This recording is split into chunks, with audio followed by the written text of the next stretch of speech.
সব জল্পনার অবসান ঘটিয়ে কোনো রকম অপ্রীতিকর ঘটনা ছাড়া শান্তিপূর্ণভাবে শেষ হয় নারায়ণগঞ্জ সিটি কর্পোরেশন নির্বাচন। সকাল ৮টায় শুরু হয়ে বিকেল ৪টা পর্যন্ত বিরতিহীনভাবে চলে ভোট। এর মধ্য দিয়ে প্রায় ৫.৫ লাখ ভোটার ৫ বছরের জন্য নিজেদের নগর অভিভাবককে বেছে নিতে ভোটাধিকার প্রয়োগ করেন।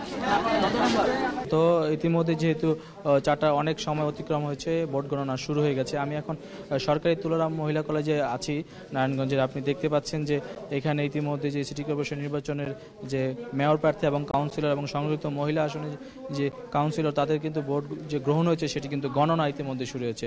ইতিমধ্যে এইখানে যে ৩,৫০০ প্রায় ভোটার এই ভবনে, আমি যে ভবনের তুলারাম কলেজের যে দোতলায় রয়েছি সেখানে, এবং তৃতীয় তলায়ও কিন্তু আরও ৩,৫০০ ভোটার ভোট দিয়েছেন, পুরুষ এবং মহিলা মোট, অর্থাৎ প্রায় ৭,৫০০ মতো সব মিলিয়ে এই কেন্দ্রে ভোট দিয়েছেন যারা, তাদের কিন্তু